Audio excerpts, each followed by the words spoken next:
Assalamu alaikum, dear students. So here we are today with another poem that is titled Ozymandias. As you can see, this poem is written by P.B. Shelley, or what you can also say Percy Bysshe Shelley.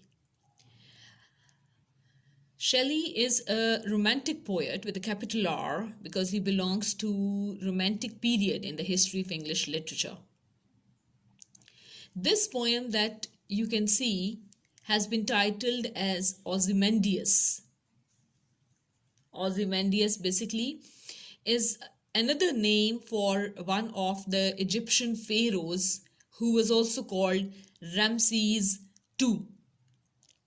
या आपने याद रखना है कि Ozymandias कौन था? Ozymandias was a personality. It's a poem that is written on a personality.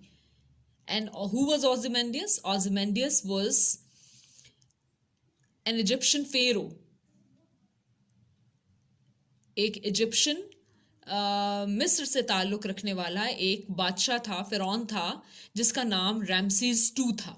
Now Ramses II was famous for his power, and he was also famous, his reign, the times he governed Egypt, was also famous for a lot of construction and a lot of development that had taken place at that time. But we all know that these pharaohs had been very powerful kings, and they were also cruel and ruthless. Now you should, I think these are the spellings, Ramses II. Some people also put double S here. So Ramses II was the person who was also called Ozymandias. So this poem basically takes its root from Shelley's visit to a museum. The poet Shelley, he visited a museum where he saw a statue of Ozymandias. And that inspired the poem. वहां से उसको inspiration मिली कि वो ओzymandias के बारे में एक poem लिखे. हम पहले पोएम को लाइन बाय लाइन पढ़ेंगे, इसके मतलब को समझेंगे, और फिर हम कोशिश करेंगे कि हम थोड़े डीपर मीनिंग्स, या जिनको हम कहते हैं बिटवीन द लाइन मीनिंग्स, मैं पहले भी बता चुकी हूँ, उसकी तरफ जाएंगे. अच्छा, सेकेंडली हम पोएम की फॉर्म को भी डिस्कस करेंगे, but at a later stage. अच्छा, पोएम ये कहती है, the speaker of the poem, that is I of the poem, says, I met a traveler from an antique land. Now the speaker of the poem, or you can say the poet maybe, he met a traveler who was coming back from a visit to an old land. An antique land means a primitive land, an ancient land. So a traveler who had traveled to an ancient land met this person. And what did he tell him? अब ये इसमें अगर आप देखें तो दो narrator's हैं. पहले एक बंदा है जो आपको बता रहा है कि मुझे एक ट्रैवलर मिला, और फिर उस ट्रैवलर ने उसको ये तमाम कहानी सुनाई, ये तमाम बात ट्रैवलर ने बताई. इसीलिए अगर आप देखें तो यहाँ पर इन्वर्टेड कॉमर्स है, जहाँ से उसकी बात शुरू होती है ट्रैवलर की, और जहाँ पर ख़त्म होती है वहाँ पर भी इन्वर्टेड कॉमर्स है. So this is how it takes place. So there are two narrators. One is this, the one who is speaking to us. He says, I met a traveler and the traveler told me the whole thing. अब यहाँ से जब आप पढ़ेंगे तो ये एक और narrator start हो जाता है, the traveler who's telling you what he saw. Because we know that people who travel to different lands in the world, they have so many things to tell. They have seen so many things. They have first-hand experience of seeing and watching things that we may not have. So they can tell us about the wonders of the world. तो यहाँ उसको क्या पता चला? Traveler ने उसको क्या बताया? He said, two vast and trunkless legs of stone stand in the desert. He told them that I went to a desert, and what did I see in that desert? I saw there were two big legs of a statue were standing there on a pedestal. आपने देखा ना, जब statue बनता है तो पहले एक pedestal बनता है, नीचे एक पोल बनता है, फिर उसके ऊपर स्टैचू खड़ा किया जाता है. तो उसने कहा कि मैंने In desert, I saw two very big but trunkless legs. Now, what does he mean by trunkless? Trunkless means on which over the legs there was no body. The body was not there. Your body starting from your neck till your legs, it is called your trunk. So it was a statue that did not have its trunk attached to it, and it was made of stone. If you look at this picture, this can depict it for you. This picture makes it clear. Two big, huge, but trunkless legs. देखिए उनके ऊपर body नहीं है. He said, I saw them stand in the desert. Near them, on the sand, half sunk a shattered visage lies. Visage is the face. He says, when I saw around the statue, what did I see? On the sand, there was the face of the statue lying there. और वो कैसे face of the statue कैसे पड़ा हुआ था कि आधा वो sand के अंदर था, कुछ हिस्सा उसका, और कुछ हिस्सा उसका sand के बाहर था, as if it has been lying there and nobody has been taking care of it, and it has been lying there unattended, जैसे टूट के गिर गया और किसी ने परवाह ना की हो और वहीं पड़ा हो बहुत अरसे से. Whose frown, but when he looks at the face to recognize the person whose statue it is, what does he see? A frown. उसके माथे पर उसको एक बल नजर आए, frown नजर आए. And wrinkled lip, और उसके lips के around ऐसी lips ऐसे थे जैसे कि गुस्से से या बहुत रोब के साथ बंद किए हों. And sneer of cold command. He saw a sneer on his face, and that sneer was that of cold command. Look at the use of the word cold. Coldness जो है, that means here brutal, cruel. So it means that this statue had been that of a person who was a very powerful person, ruthless, cruel. He was in a position of authority, because he uses the word command here. So he was used to commanding people. He was a person who would command people, who would give them orders. So it means that he stood in a position of authority, but then the command that he gave was cold. It was brutal. It was cruel. Now he says, when I look at this face, on which there are, though it is made up of stone, ये बात आपने याद रखनी है कि ये statue stone का बना हुआ है, लेकिन फिर भी बनाने वाले ने उसके ऊपर उस शख्स के जिसका वो स्टैचू बना रहा था उसके एक्सप्रेशन को कॉपी किया है, उसके फेशियल एक्सप्रेशन को. देखिए फेशियल एक्सप्रेशंस जो है ना, ये what do they tell you about, what do they tell about a person? Facial expressions talk about your personality. They talk about your thoughts. They talk about the ideas in your mind. और वो जो facial expressions हैं वो change होते हैं. एक जिंदा इंसान के facial expressions change होते रहते हैं.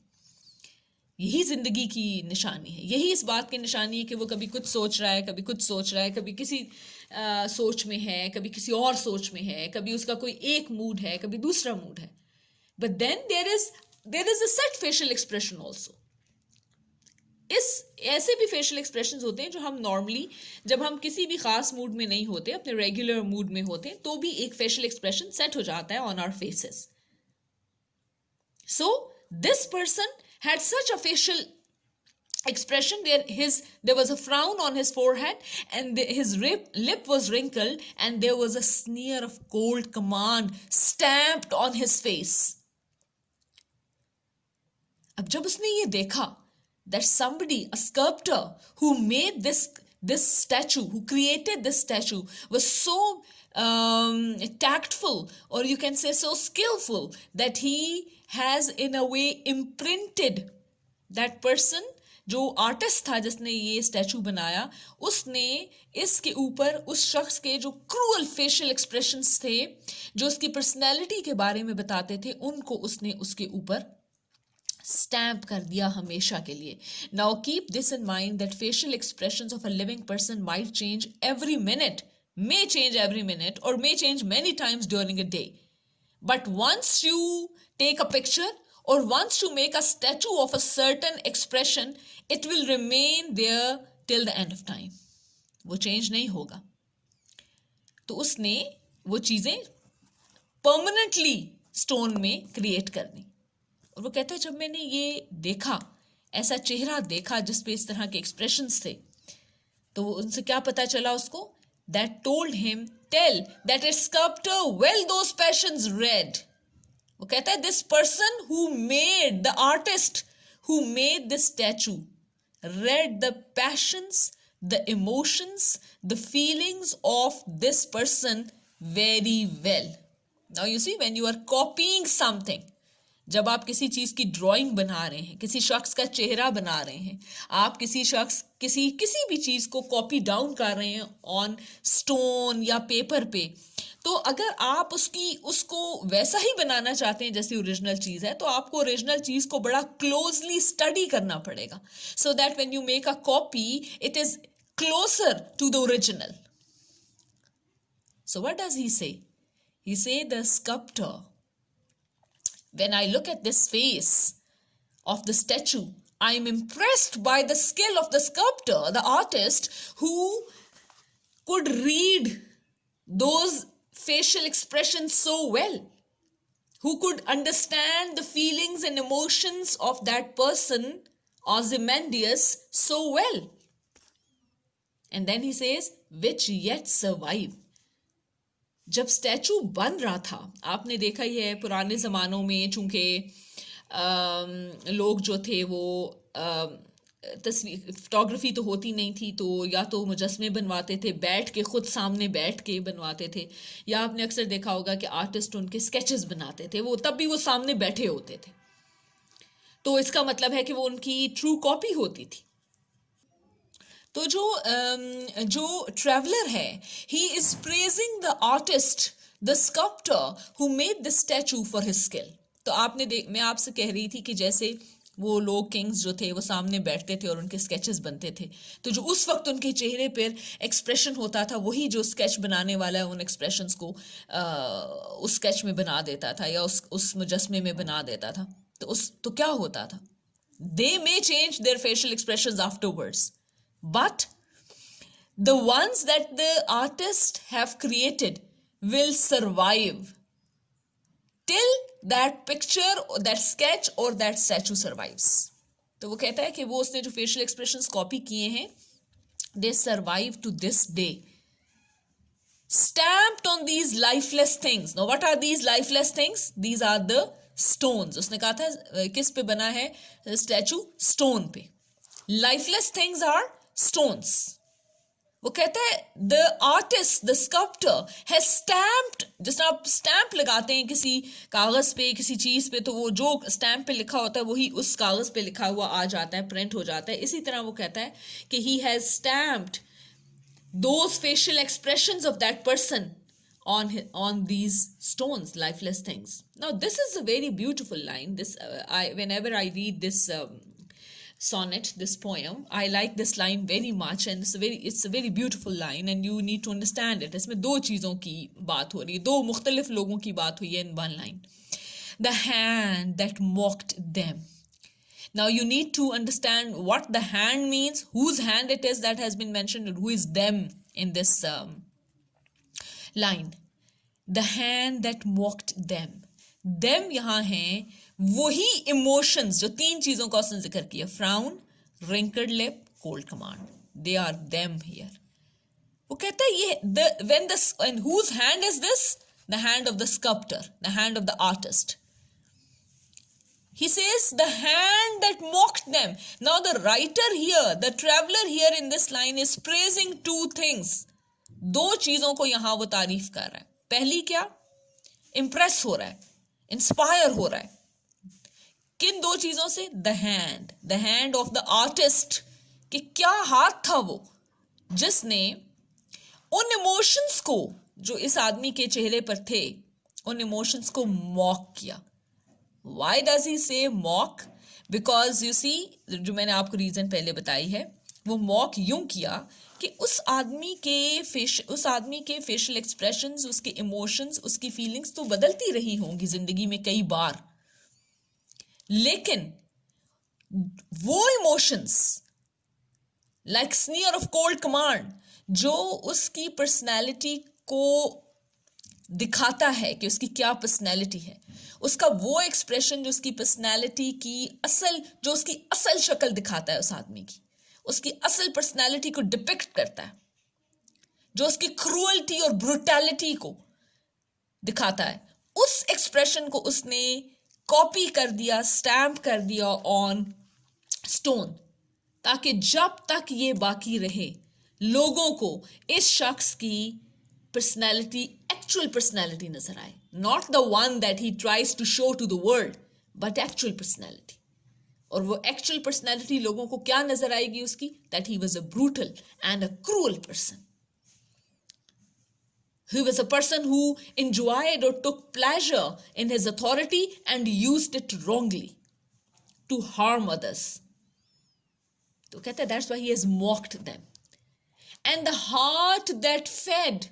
Now this is important. Whose heart it is? It is the heart of Ozymandias that fed them again. Fed what? Fed them. वो कहता है मैं उस दिल की भी से भी के बारे में भी इम्प्रेस हो रहा हूं, मैं उस दिल का सोच के भी हैरान हो रहा हूं जिस दिल में इतने ब्रूटल, इतने क्रूअल इमोशंस को फीड किया गया. You see, to be cruel you need to have a very strong heart. To be brutal, you need to have a very strong heart.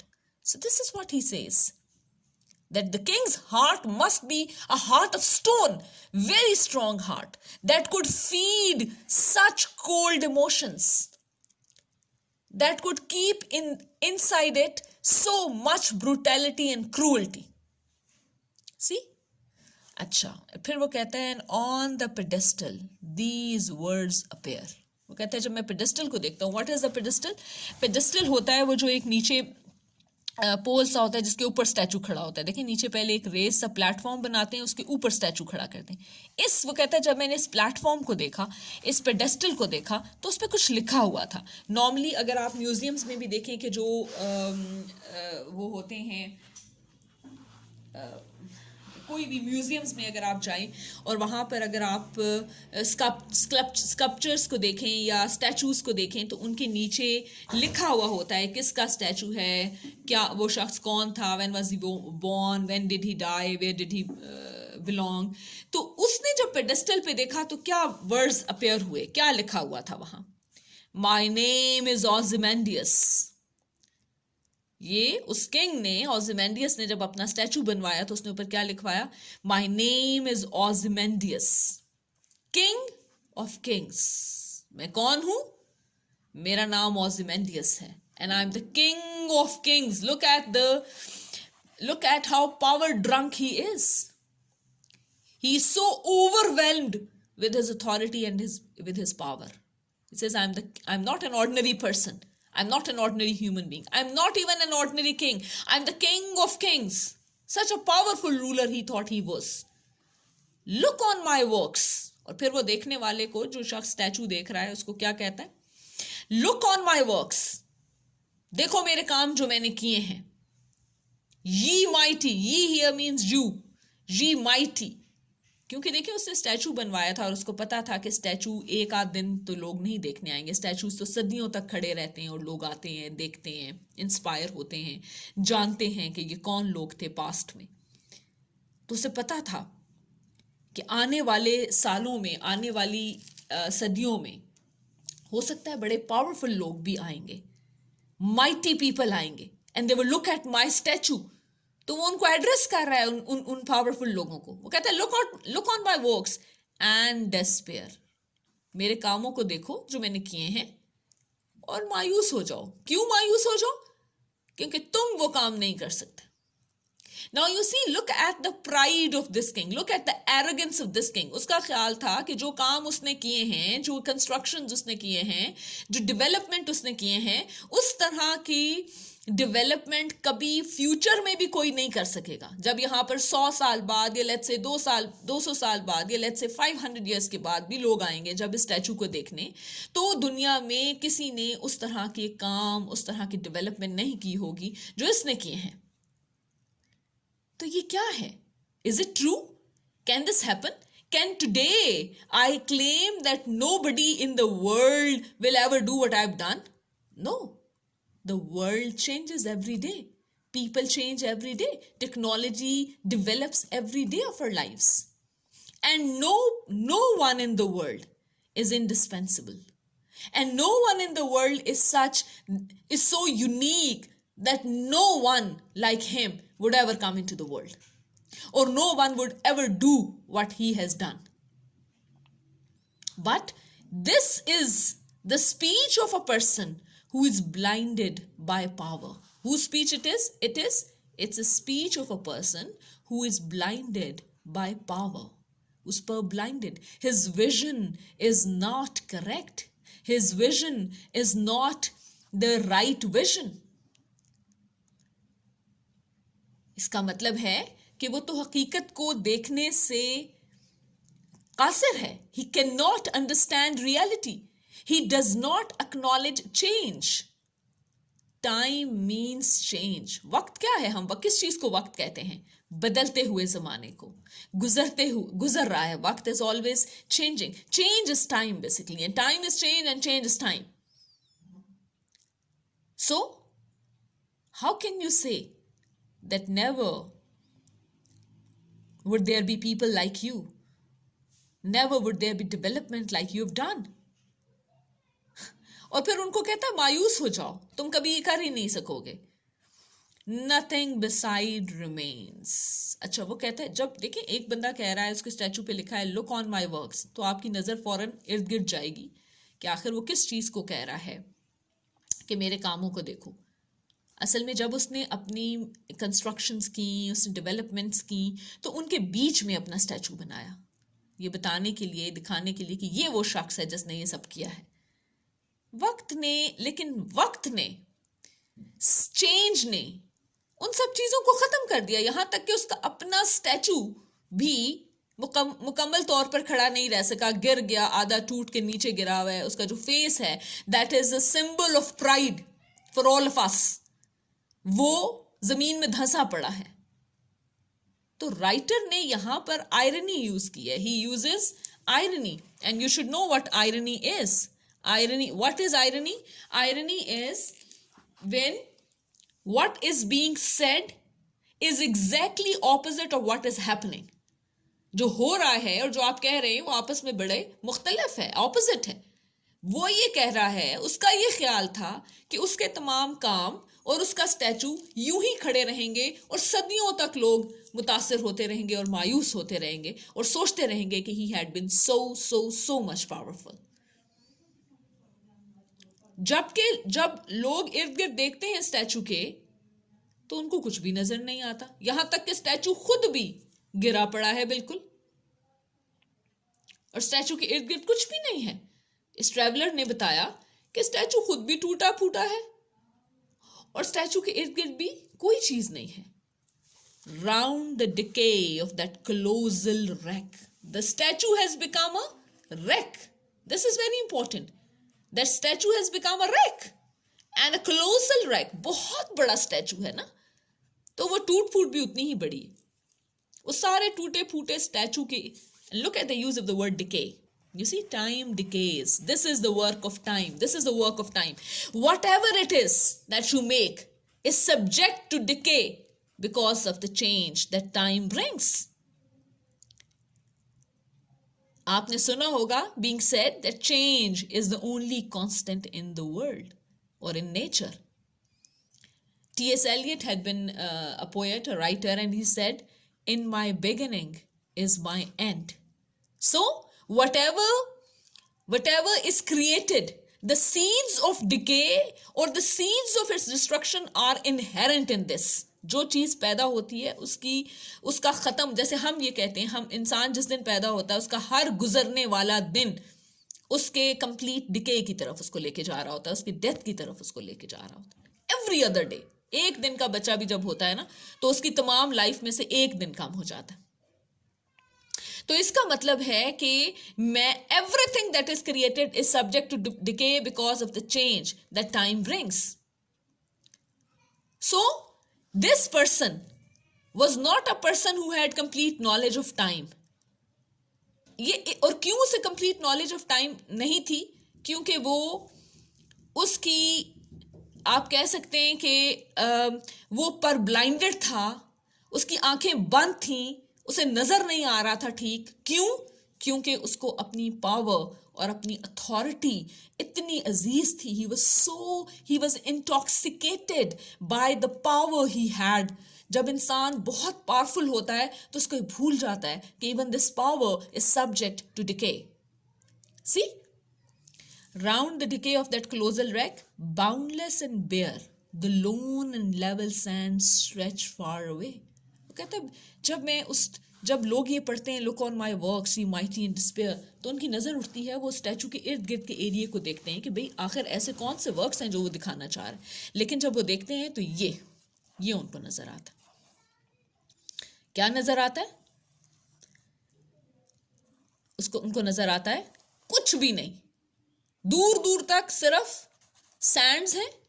अच्छा, और सैंड आप देखें कि एक बड़ी ही नॉन प्रोडक्टिव किस्म की और इनफर्टाइल आप कह लें कि उसमें कुछ उगता नहीं है, उसमें वो चीज़ों को ख़त्म कर देती है, मार देती है. सैंड के नीचे कुछ आएगा, पूरे पूरे गांव जानवर आते हैं सैंड के नीचे, पूरे पूरे विलेजेस आते हैं सैंड स्टॉर्म्स में और वो मर जाते हैं. तो वो सारा कुछ ख़त्म हो चुका, कुछ भी नहीं. राइटर ने क्या वर्ड यूज किए हैं? Boundless and bare, lone and level sand stretch far away, there are no works. उसको ये आइडिया ही नहीं था कि जो वक्त है, गुजरता हुआ वक्त, वो उसकी तमाम चीज़ों को ख़त्म कर देगा. उसके तमाम काम जिनको वो कह रहा है वो तमाम ख़त्म हो जाएंगे. तो इसका मतलब है पावर एक ऐसी चीज़ है जो आपको रियलिटी से ब्लाइंड कर देती है. It blinds you to reality. You are unable to see things for real. You are unable to see what is reality. You are unable to see the actual things. तो इसका मतलब है कि और वो ये समझ रहा है कि पावर जो है वो ऐसी चीज है जिसमें उसको सब कुछ ठीक ठीक नजर आ रहा है. तो this is the irony. So this is how you read the poem and you try to understand it. Writer ne, what are the themes of the poem that the writer has talked about? What are the things that he wants to point out?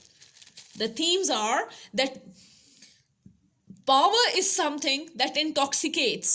Power is something, एक writer है George Orwell, उसने कहा है power corrupts and absolute power corrupts absolutely. So this is the corruption of the power, that you are unable to see future. You are unable to see clearly. Your eyes are shut to reality when you are too powerful. So this is what power does to you. तो ये एक तो इसके अंदर जो सबसे बड़ा theme है इसका वो ये है कि पावर हैज़ अ क्वालिटी कि वो आपको हकीकत नहीं दिखाती. और जब हकीकत नहीं दिखाती तो इसका मतलब है जो आप देख रहे हैं, जिसको आप मुकम्मल सच समझ रहे हैं, कंप्लीट ट्रूथ समझ रहे हैं, कंप्लीट फैक्ट समझ रहे हैं, वो कंप्लीट फैक्ट नहीं है. और अगर जो आप देख रहे हैं वो जिसको आप कंप्लीट फैक्ट समझ रहे हैं और उसके मुताबिक फैसला दे रहे हैं, अगर वो कंप्लीट फैक्ट नहीं है तो आपका फैसला गलत है. लेकिन sitting in the seat of authority, sitting in the position of authority, sitting in the position of power, you are unable to understand this idea. You are unable to see this fact. So there are layers of irony in the poem that you need to understand. ठीक हो गया. अच्छा, एक चीज जो आपने इसमें तो दिस मच फॉर हम अगले लेक्चर में भी मैं जब हम इसकी एक्सरसाइज स्टार्ट करने लगेंगे तो एक दफ़ा आपको दोबारा इसके थीम्स पे और इसकी चीज़ों हम बात करेंगे. जैसे आप देखें आगे एक्सरसाइजेज हैं जो कल इंशाल्लाह हमारा प्लान है इनको करने का.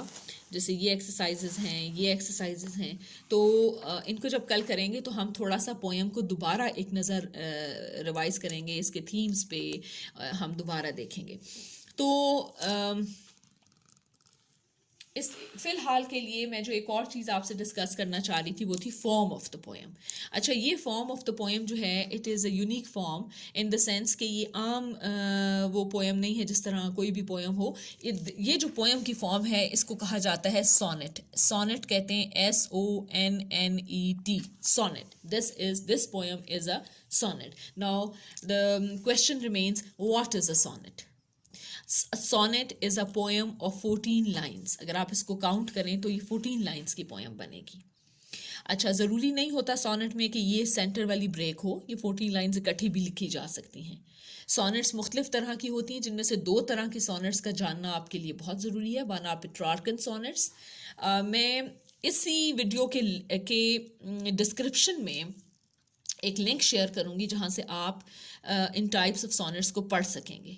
तो 2 टाइप्स ऑफ सॉनेट्स जिनको आपका जानना ज़रूरी है, एक होती है इटालियन सॉनेट और एक होती है English sonnet.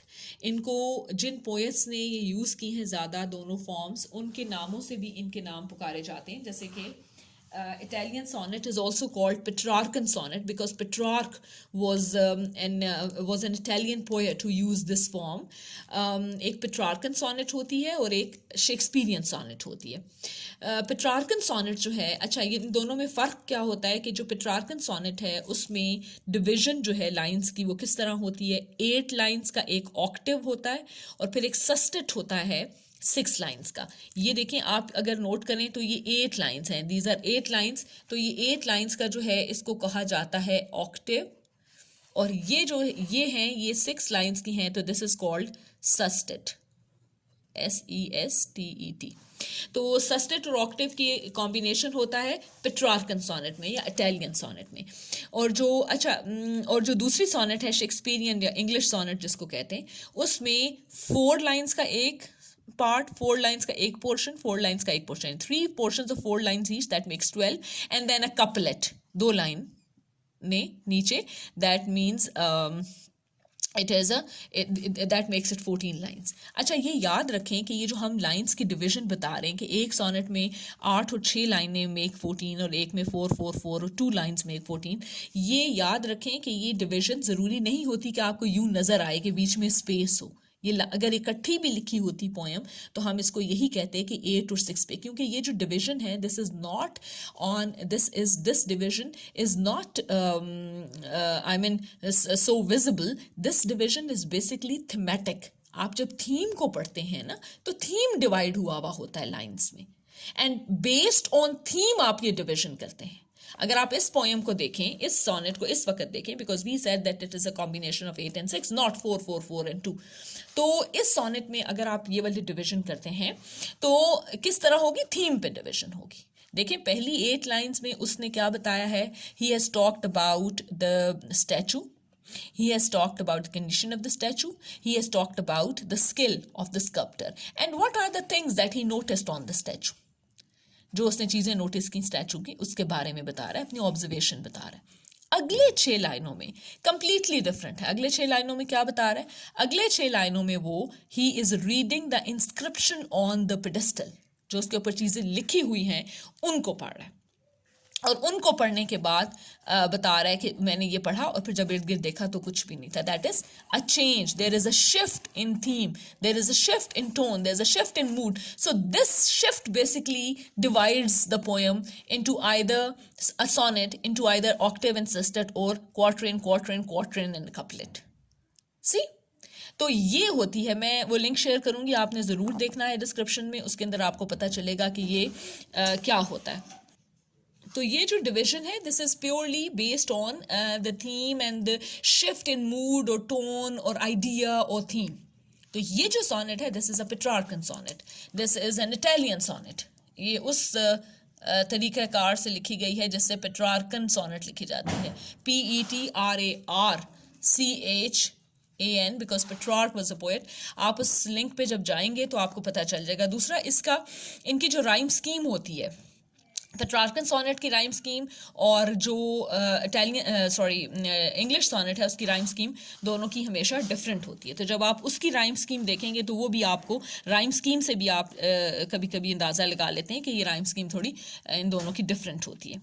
So this is I think enough for today's lecture. And what you'll do is that you'll go through the poem. You will try to find answers to the you'll try to find meanings of the difficult words. And after that, you would listen to this lecture. You would listen to how I explained the poem, what are the underlying meanings, what are the themes that he talks about, and all that. And then in tomorrow's lecture, in the next lecture, when we'll be discussing the questions, तो आपको थोड़ा सा और clarity हो जाएगी. जैसे questions हैं, theme के बारे में क्वेश्चंस हैं, फॉर्म के बारे में क्वेश्चंस हैं, तो फिर आपको थोड़ी सी और क्लैरिटी हो जाएगी about the poem. And we will also, before starting questions on the poems, we'll also have an overview of today's lecture and the themes that the poem talks about. Okay, till then, thank you very much.